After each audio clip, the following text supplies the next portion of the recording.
Hello, and welcome to another fun-filled Sunday. Fuck off, asshole! Leave me alone! Don't you know it's fucking Sunday?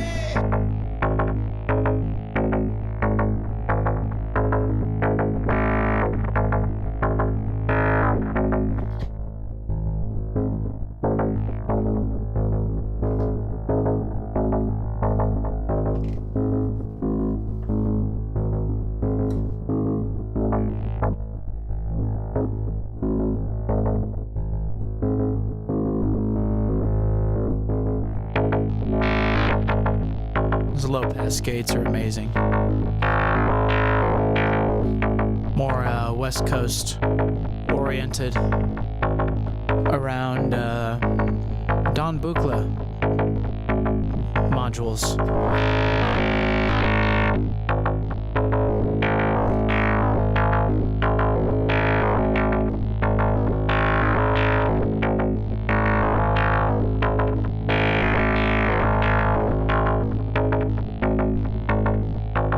That's freaking cool.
That's pretty sweet.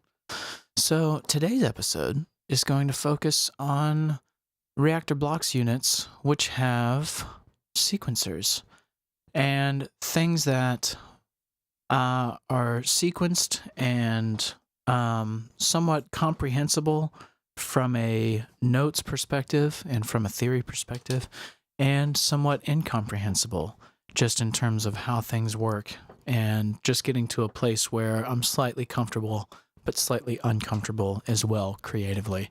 So sequencers really have the ability to do that pretty well, because you can sort of, if you go about things in an interesting way and sort of set some rules where, as I just did, I had a couple of controls, the cutoff control here and the low pass gate on the timbre control here, basically set to a couple of knobs on my MIDI controller. I was able to create some pretty interesting sounds just, toying around with my hardware without actually having to put my hands on the mouse and keyboard. So it's really, really cool.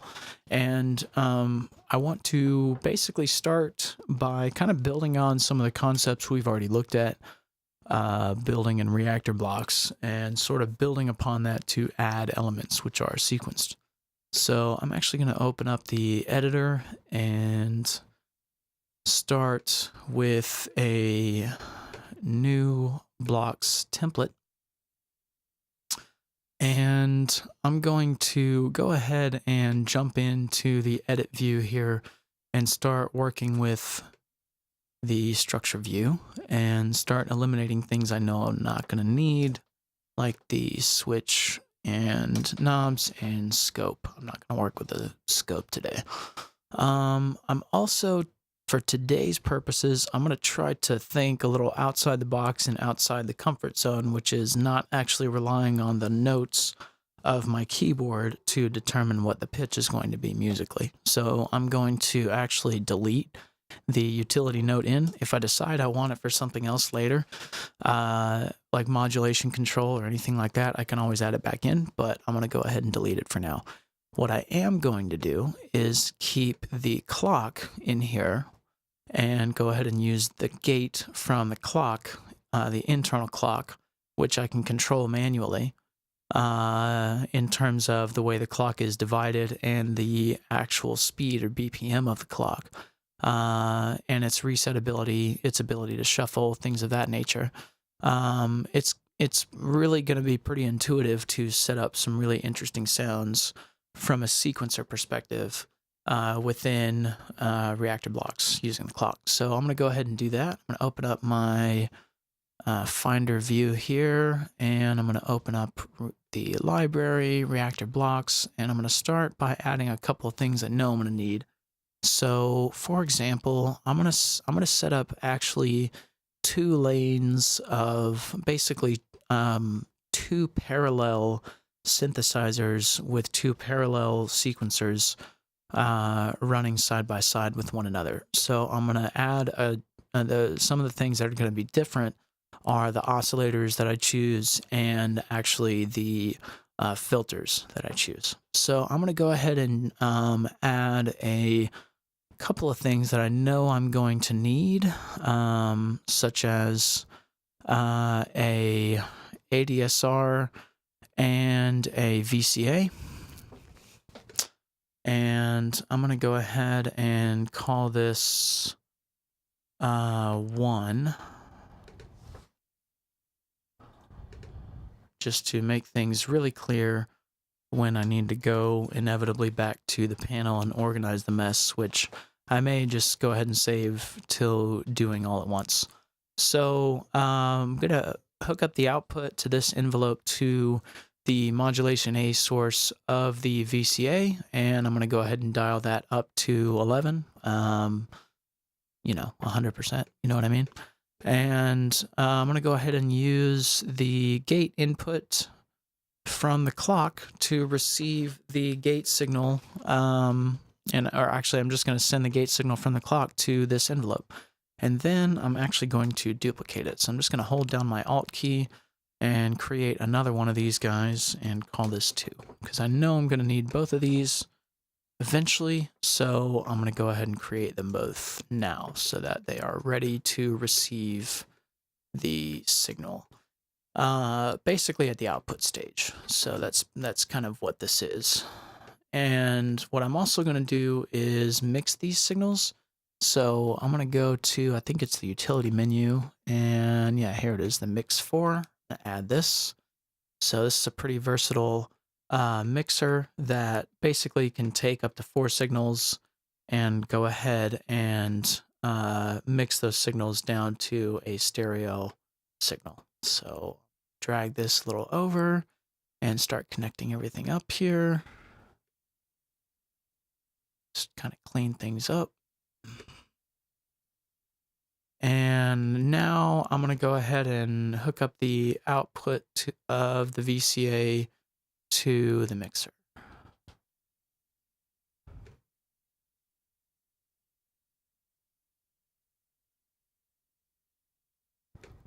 So now we're pretty much ready to go from an output stage perspective. We're hooked up to both of the VCAs in inputs 1 and 2. And we'll be able to, from the clock to the envelopes to the VCAs and then to the mixer and the output stage, we'll be able to understand where everything is pretty easily and control everything pretty easily. So.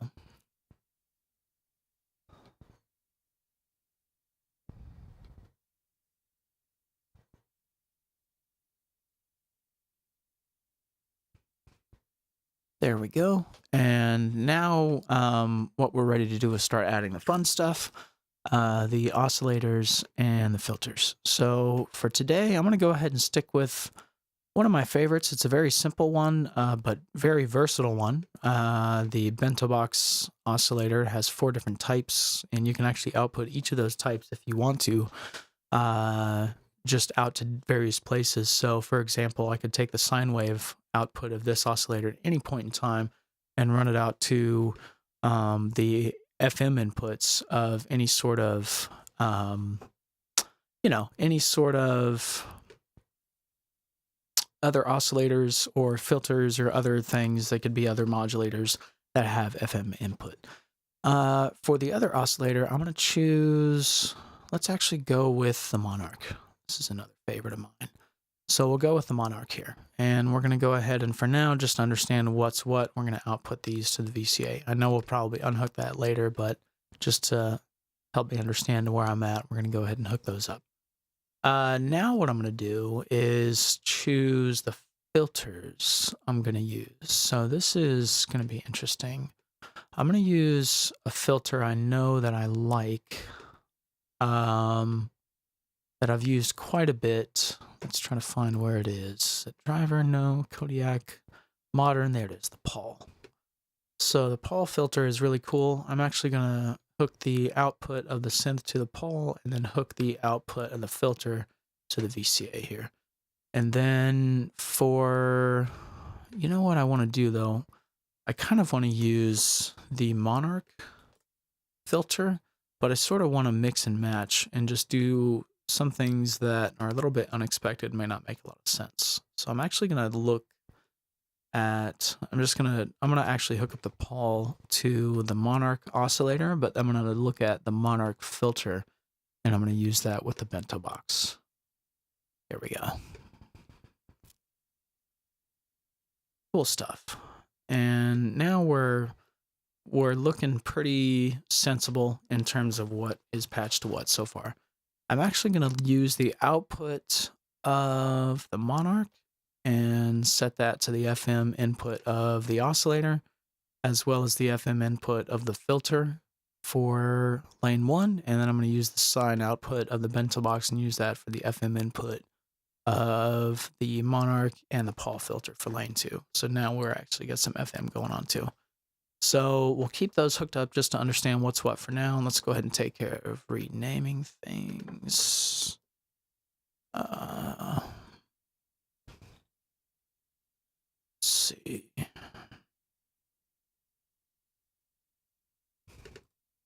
There we go. Cool. Now we have the gate signal set up to the envelopes. We are in pretty good shape so far.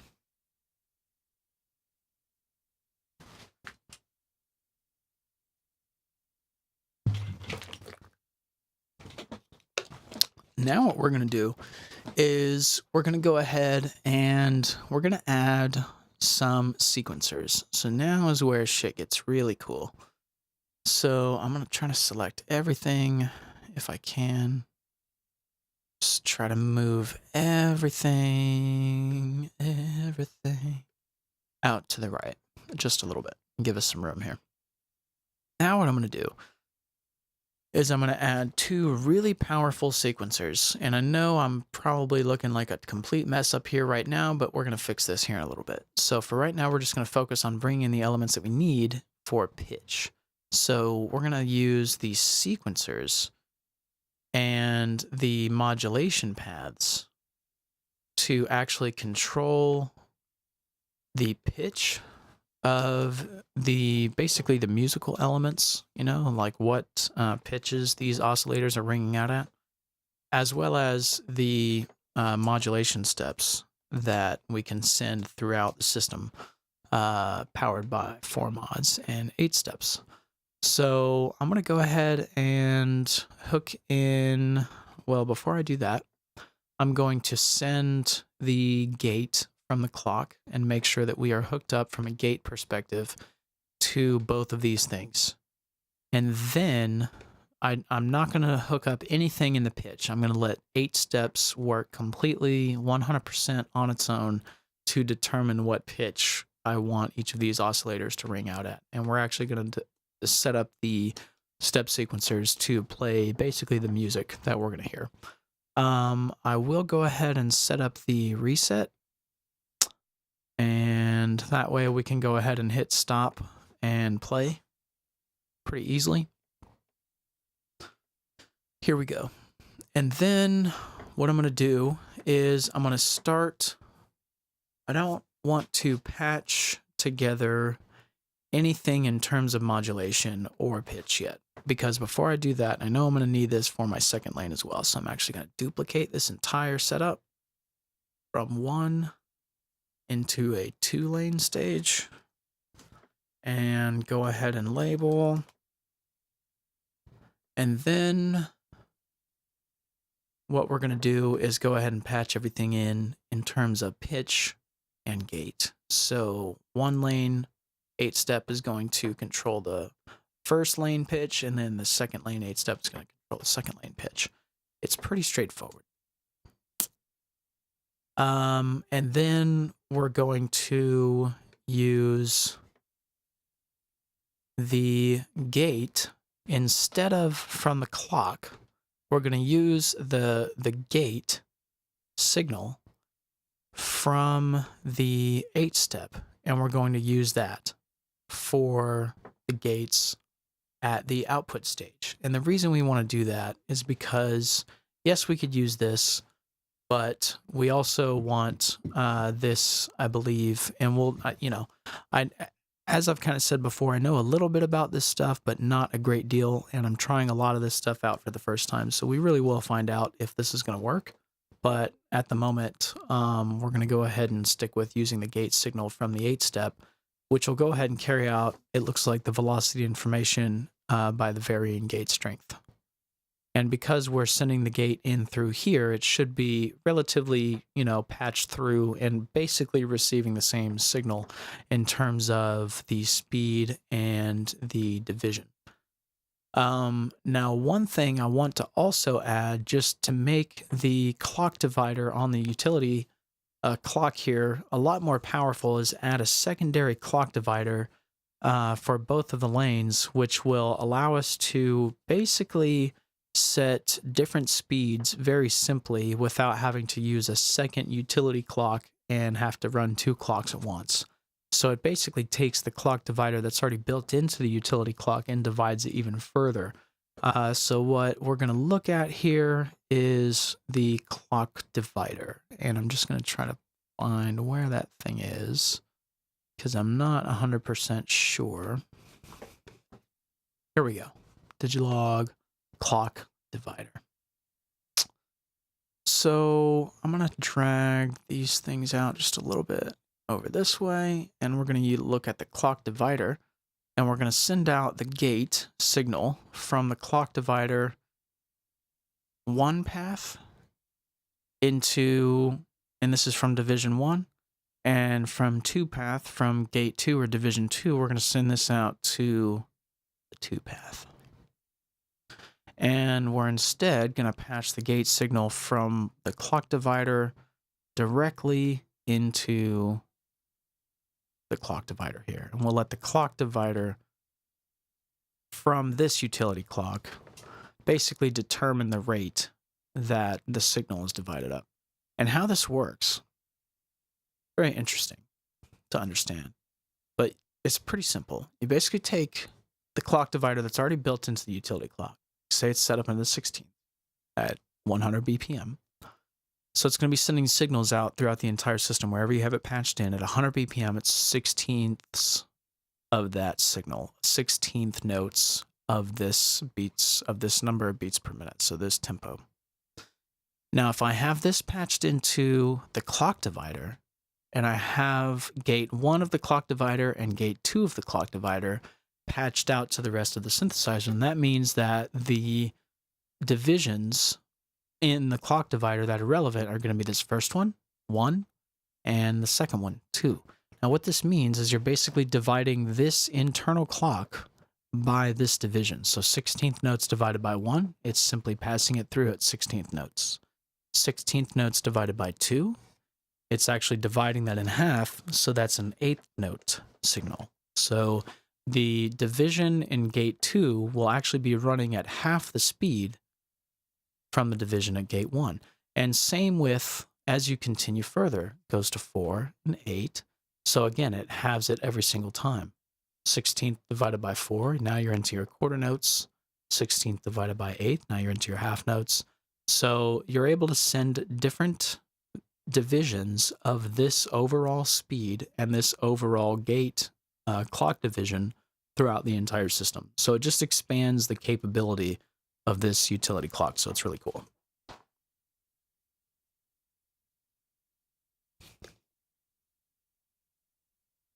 So what we're going to look at here pretty soon is actually hearing some sound. and that'll be fun. But what we'll need to do first is start to just kind of look over everything and make sure this all makes sense, and then also make sure that we have the right gate signals the way we intend, coming from the right places. So I want to look at this gate signal and see where else it is sent.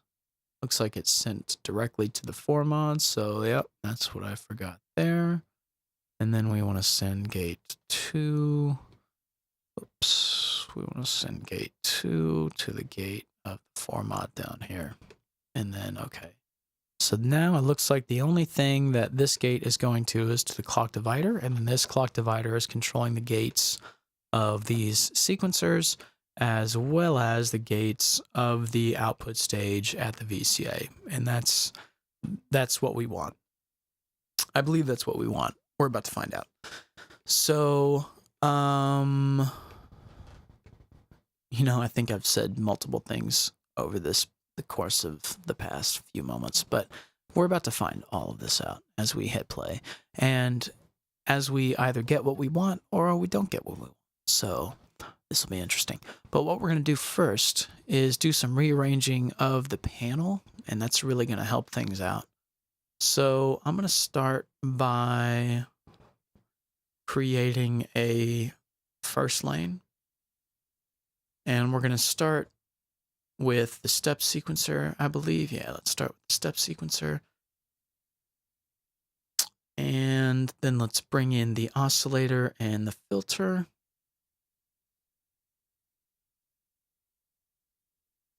And then let's go ahead and bring in the output stage, I think. Yeah, let's do that. Let's bring in the envelope here. And where's the other one? Here we go.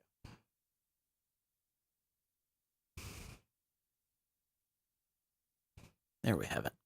Now let's bring in the third stage, which is basically just lane 2.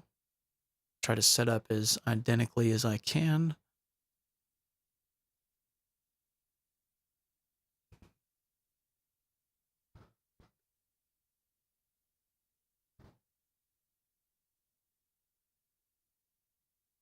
And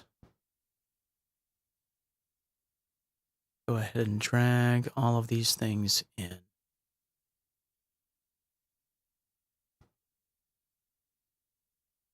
There. Now, we could probably have, yeah, that's probably okay right now.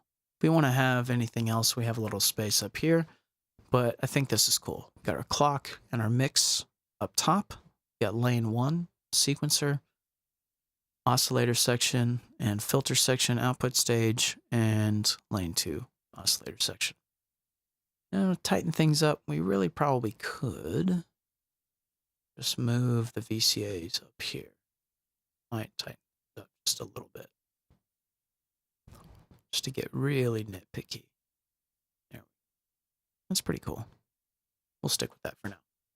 Cool. So let's hear some sound.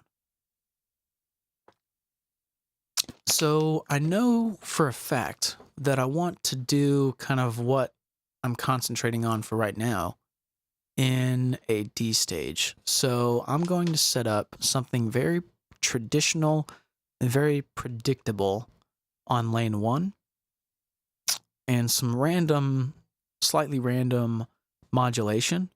And that's what's really cool about the modulation here, is that we're actually going to run this out all over the synth. And there's various modulation lanes built within just this one module, where I can use this first lane for the A level modulation for the entire synth, and the second lane for the B level modulation of the entire synth. So that's what's really cool. And I can, you know, I can run this throughout each lane from each of these modulators. So it's going to be really neat. But what I know I'm going to do is put the entire kind of bass level composition in this sort of D, sort of going between D1 and D2. So let's just start with kind of something very basic, very traditional, and see if we can start hearing some sound. out of this first lane here. So there we go.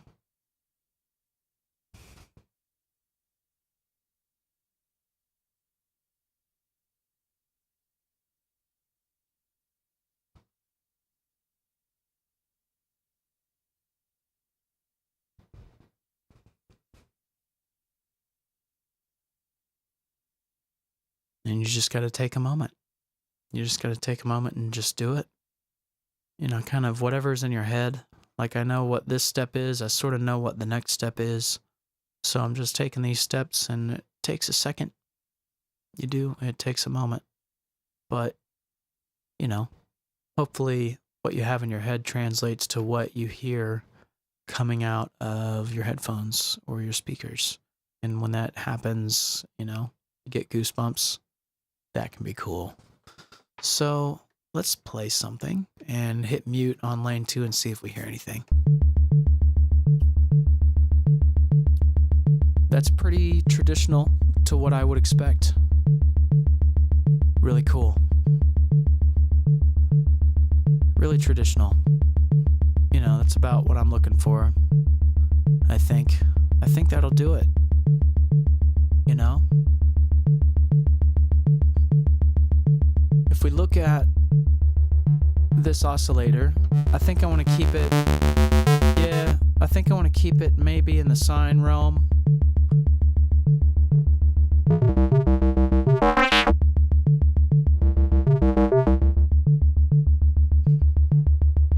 I think I'll keep it in the sine realm with just a touch, because you see how you can just sort of float between the oscillator types. I'm going to keep it just with a touch of triangle. Set this way for now. Sounds kind of cool.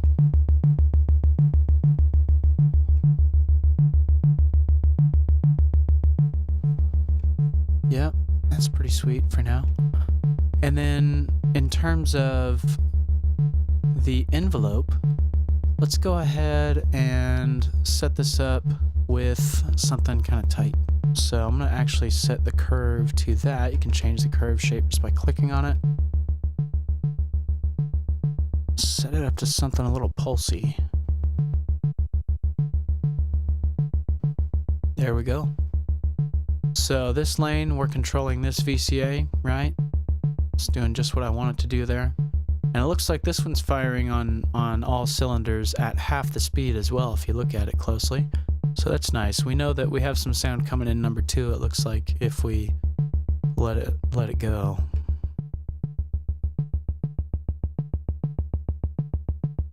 That sounds pretty cool.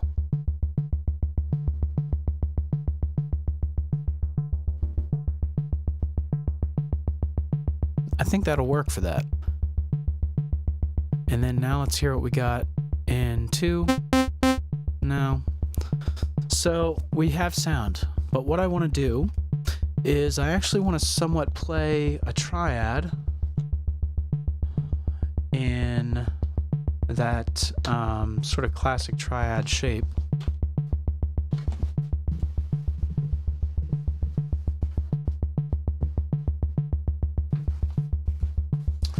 Which is going to be like a D, an F sharp, and an A traditionally, but a slight variation of that.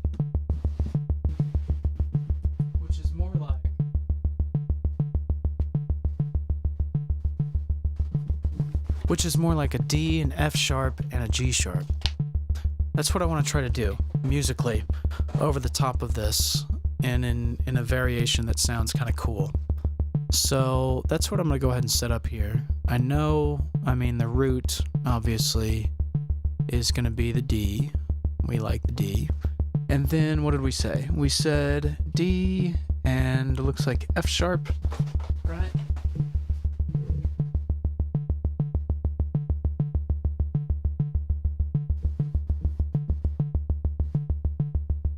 Yep, D, F sharp, and instead of A, just one step down, G sharp. So we're going to do, I want to try to pick these at random. So I'm going to close my eyes and just kind of shuffle, and then, okay, what am I? Okay, A, is that what I said? we're going to go, D, F, no, A. We're going to go one step down, which is there we go, G sharp. And then, let's kind of randomize, but D, G sharp, and F sharp. That's kind of what we want to float between. D, G sharp, F sharp.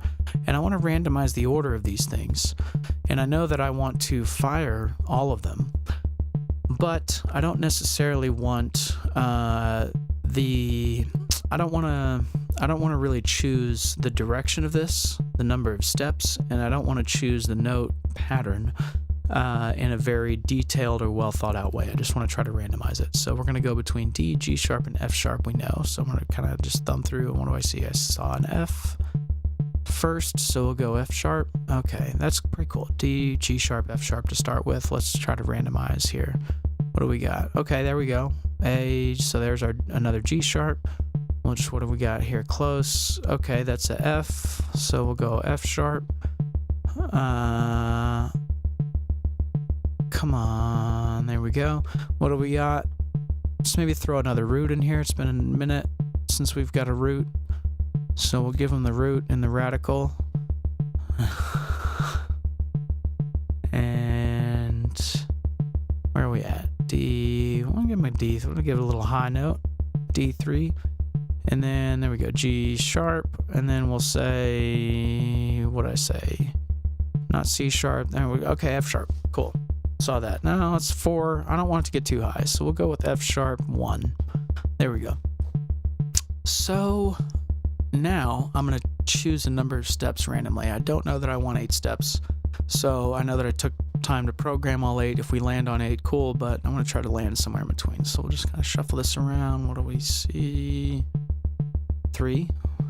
Maybe not so much. Maybe a little more. I want to try to make it within. I'm going to try to make it within 4 to 8. Maybe all the way, just a little bit less. What do we land? 7. I like it. Uneven. That's what I want to try to do. I want to try to do a 5 or a 7. That's what I was trying to roll. And then direction-wise, let's make this.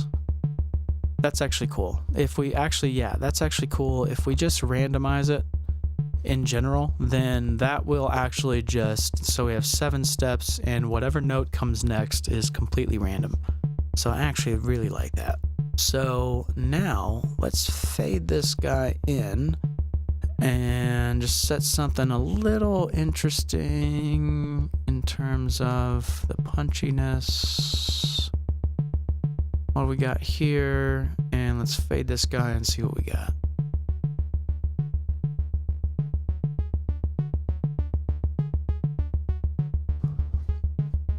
Musically, it's really interesting. And it's cool. It's a variation on a triad chord over the top of D, basically D being the root note. So really sweet. Now what I want to do is play with some modulation that makes this really interesting. So we haven't even touched these yet, and now we're going to dive into these very deeply. So we're going to go back into our structure view, and I'm going to look at hooking the output for lane 1 and the outputs for lane 2. So the 1 output and the 2 output, which will give me access to the sequence in lane 1 and the sequence in lane 2 within this one module itself. It's got 4 lanes. It's freaking cool. But I'm going to only use 2 of them. I've got A level and B level modulation across the entire synth, with the exception of this 2, so maybe I'll cross-connect these. That'll make sense. But for this instance, I'm going to just hook up lane 1, output 1 to lane 1, A and B, across the entire lane. So I'm going to go ahead and hook that up to the oscillator. I'm going to hook that up to the filter, and I'm not going to touch the VCA. The VCA has a purpose, but I am going to touch the envelope, which controls the VCA. Haha! And then I'm going to basically replicate that same process in lane 2. So what's really cool about this is that'll allow me to send any range of values in between 0 and 1. So basically, you do the math. 1 and 100, right? Anything in between 0 and 1. I can send those modulation output values in a sequenced way because it's running at the same speed as everything else. So I send that value out in a sequenced way across the entire synth as a modulation output. And here we have it. So cool. So freaking cool. So now I'm going to just come in here and see if I can play around in terms of the modulation. So we know that the modulation is running in lane 1 and lane 2 and lane 3 and lane 4 really, but we're not using 3 and 4. We're just using 1 and 2 for each of these. And we're running into the A line and the B line of everything basically. The oscillator, the filter, this envelope, all the things you need. So what we're gonna do is I'm gonna start just adding random values, and I'm gonna play with this. Yeah, random is cool. Let's actually just, I liked those 5 and 7 values anyway, so let's just use 5, and then let's set this, and we know I want to use 7, and let's set that random as well.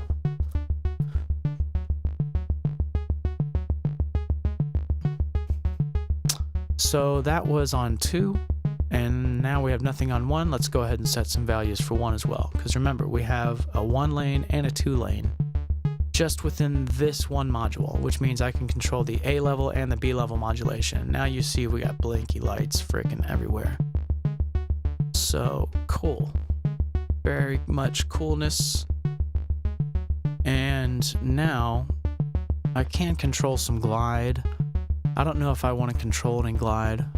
I think I kind of like the punchiness of just arriving at different notes and different values in a somewhat controlled way up here in terms of pitch, but somewhat random way everywhere else. And so now let's just start setting some modulation. No, I don't think we want to do anything to pitch, but what about FM?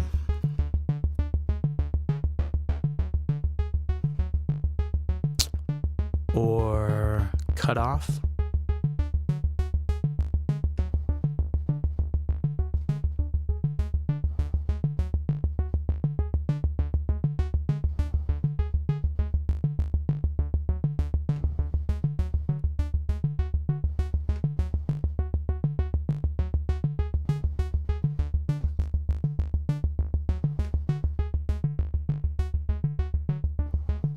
All right, let's kind of focus a little bit on lane 1.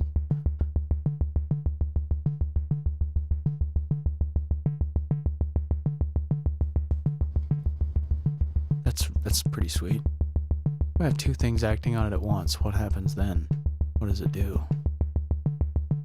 It goes fucking nuts. That's what it tries to do.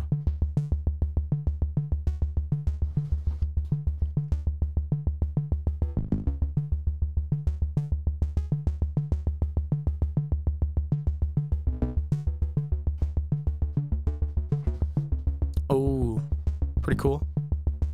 Let's mess with FM for a second.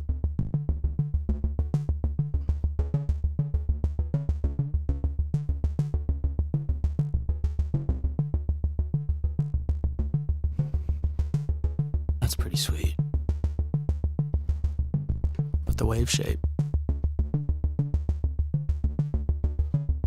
Yes. Like that. That's really cool. So I'm sending these modulation values in a very random way. And I mean, these are pretty random values just themselves. So even if I did something like just float back and forth, like that, even that sounds really cool.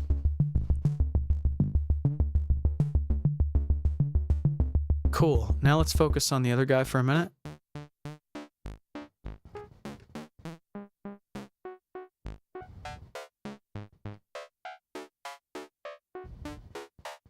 No, kind of liked it in that range. Yep,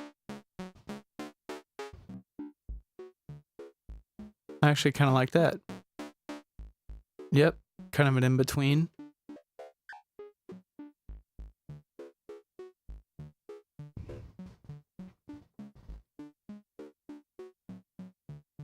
Let's turn up the volume. What we gotta do? There we go.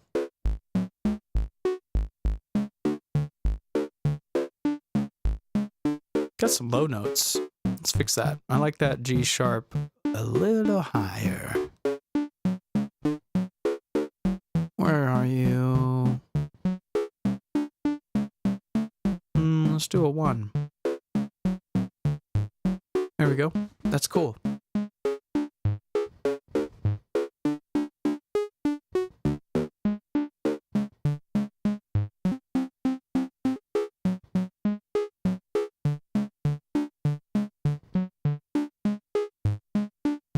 It's pretty sweet.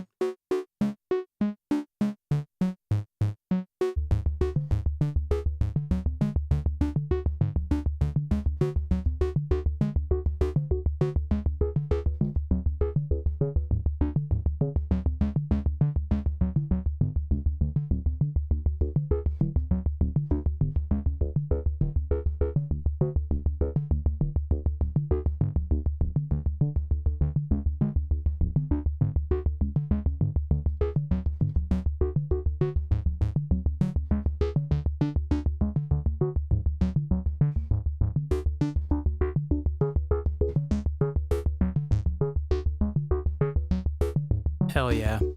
That's cool. That about does it for an afternoon. I think we did what we came to do, my friends. Yes, sir.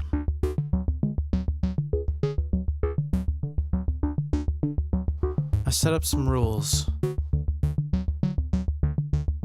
And I said, I kind of know I want to do something traditional here. I want to do something random here. But I know I somewhat want it to work musically. So this is basically a slight variation on a triad chord. Well, the notes that compose a triad chord, which are really, in reality, they're D, F sharp, and A. But I like the variation of changing that A, or that fifth, and just flatting it, which in this case is G, it's G sharp. So it's